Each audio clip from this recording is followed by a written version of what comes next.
Om Swastiastu. Assalamualaikum warahmatullahi wabarakatuh. Shalom, Namo Buddhaya, salam kebajikan, salam harmoni. Baik, pada kesempatan kali ini, saya dan rekan-rekan kelompok saya akan menyajikan materi mengenai terminologi produksi program video atau televisi. Pada mata kuliah Sinematografi Pendidikan dengan dosen pengampu yang pertama ada Dr. Imade Teguh SPD MPD dan yang kedua ada Alexander Hamonangan Simamora SE MPD. Adapun identitas kelompok saya yaitu yang pertama Ibu Tere Candayoga Pratama dengan NIM 2011-02-1005 yaitu saya sendiri yaitu yang bertugas sebagai moderator. Dan yang kedua ada Dezan Pratama Ginting dengan NIM 2011021006 dan yang ketiga ada Kiki Fatmawati dengan NIM 2011021015. Yang keempat ada Sifaul Fauziah dengan NIM 2011021012 dan yang terakhir ada Yogi Karisma Logamarta dengan NIM 2011021008. Baiklah, adapun materi pembahasan kali ini yaitu yang pertama ada bahasa visual dan yang kedua ada bahasa audio. Adapun bahasa visual mempelajari mengenai unsur visual, ukuran visual, dan gerakan visual. Dan adapun bahasa audio mempelajari mengenai unsur audio, fungsi audio, dan teknik audio. Baiklah, untuk pembahasan materi selanjutnya akan disampaikan oleh rekan kelompok saya. Untuk waktu dan tempat dipersilakan. Baik, terima kasih kepada moderator untuk pembahasan pertama yaitu mengenai bahasa visual. Bahasa visual ini memiliki beberapa sub. Sub yang pertama yaitu unsur visual. Unsur visual merupakan unsur-unsur yang membentuk gambar atau tayangan visual suatu program video atau televisi. Nah, unsur visual ini meliputi yang pertama ada pemain atau objek, yang termasuk unsur visual ini merupakan para artis utama, pemeran pembantu, dan segala orang yang tampak di layar, benda-benda dan juga dapat berupa tulisan. Kemudian yang kedua adalah setting. Setting itu merupakan lingkungan atau tempat di mana pemain atau objek berada. Misalnya setting pengambilan gambar di daerah persawahan hutan, pantai, terminal bus, dan lain-lain. Kemudian unsur visual yang ketiga yaitu ada properti. Properti merupakan segala benda yang berada atau melekat pada pemain atau objek dan setting yang dapat dipindah-pindah atau movable. Dan unsur visual yang keempat yaitu ada lighting. Lighting ini merupakan pencahayaan pada pemain atau objek dan setting untuk memberi kesan tertentu. Nah, sub yang kedua yaitu adalah ukuran visual. Ukuran visual atau gambar sering disebut dengan jenis shoot yang merupakan batasan atau besar kecilnya pengambilan objek oleh kamera. Kemudian ada beberapa istilah yang perlu dipahami. Yang pertama ada shoot. Shoot ini merupakan proses pengambilan gambar dari mulainya tombol kamera ditekan sampai dilepas kembali tanpa interupsi. Kemudian yang kedua ada scan. Scan merupakan gabungan dari beberapa shoot yang disusun secara berarti dan logis sehingga dapat membentuk suatu pengertian. Kemudian yang ketiga ada sequen. Sequen merupakan gabungan dari beberapa scan yang disusun menjadi sebuah pengertian yang runtut. Berikut ini merupakan ukuran-ukuran visual yang digunakan dalam produksi program video televisi. Yang pertama ada very long shoot yang merupakan pengambilan gambar yang sangat lebar. Objek utama gambar berada jauh dari kamera. Kemudian yang kedua ada long shoot, merupakan pengambilan gambar dari jarak jauh hingga seluruh pemandangan dapat ditampilkan semua di dalam gambar. Kemudian yang ketiga ada medium long shoot yang merupakan pengambilan gambar dari lutut ke atas. Kemudian yang keempat ada medium shoot yang merupakan pengambilan gambar yang menunjukkan gambar orang dari pinggang ke atas. Kemudian yang kelima ada medium close up yang merupakan pengambilan gambar yang menampakkan kepala, bahu, dan bagian atas dada orang hingga memenuhi bingkai. Kemudian yang keenam ada close up yang merupakan pengambilan gambar dari dekat yang menonjolkan bagian kepala dan bahu atau pandangan suatu objek yang dari dekat. Selanjutnya, yang ketujuh ada extreme close-up yang merupakan pengambilan gambar sebesar mungkin.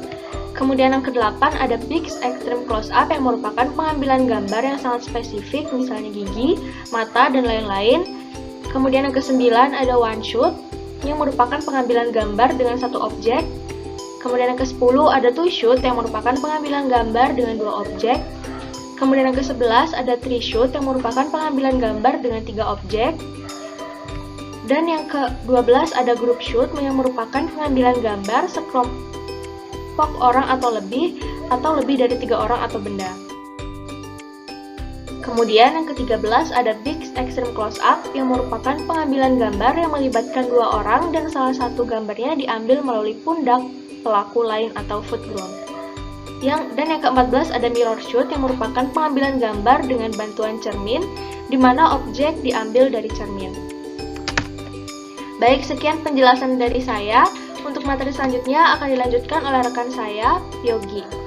Waktu dan tempat saya persilahkan. Baik Syifa, terima kasih atas waktu yang diberikan.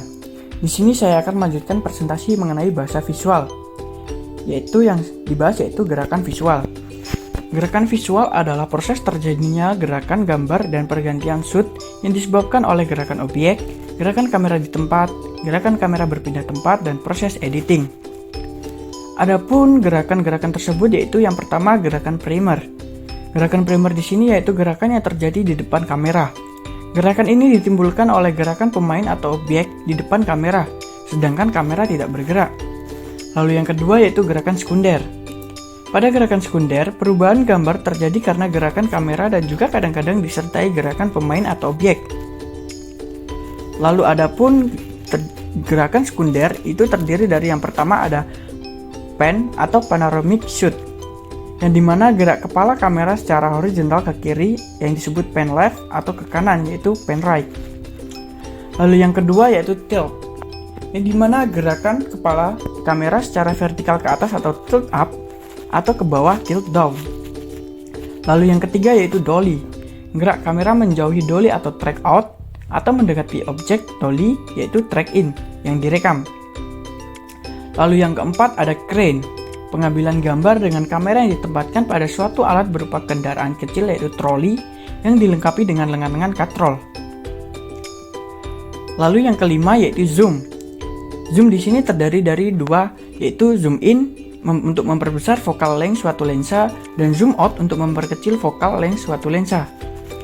Lalu yang keenam ada pedestal, gerakan kamera secara vertikal dengan cara menaikkan atau menurunkan batang silinder pedestal atau sejenis menyangga kamera.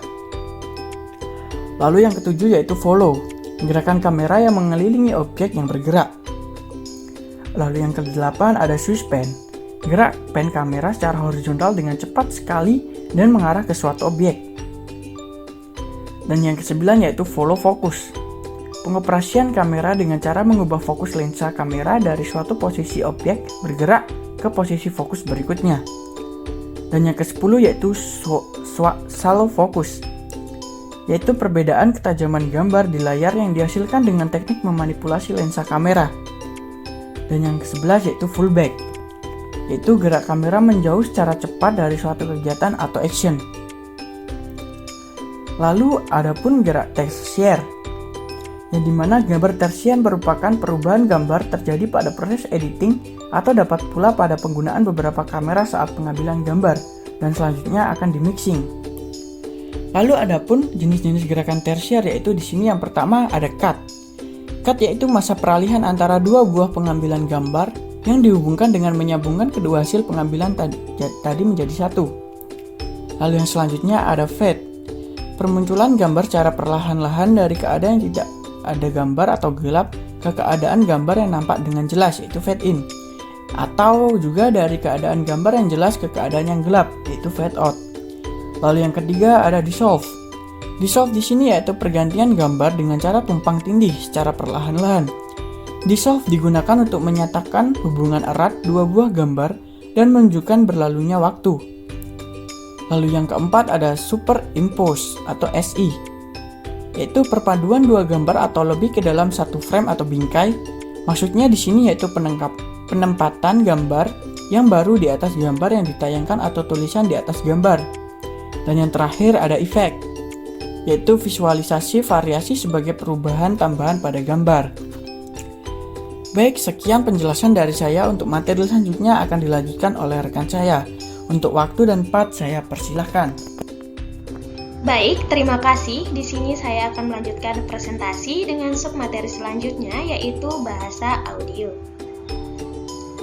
Bahasa audio meliputi 3 komponen, yaitu yang pertama, unsur audio. Unsur audio dalam program video atau televisi terdiri dari yang pertama, suara manusia, yang mana berupa monolog dan dialog para pemain atau presenter. Yang kedua adalah musik. Musik latar, musik transisi, musik kejut atau smash, dan lain-lain merupakan pelengkap visual yang ditayangkan. Yang ketiga, sound effect.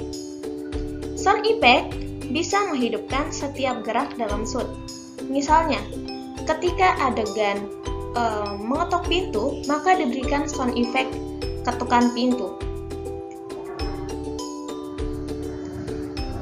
2. Fungsi audio.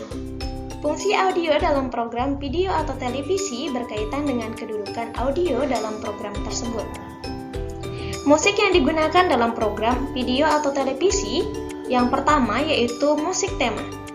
Musik yang menggambarkan watak atau situasi yang sering diulang-ulang dalam suatu program. Yang kedua, musik transisi.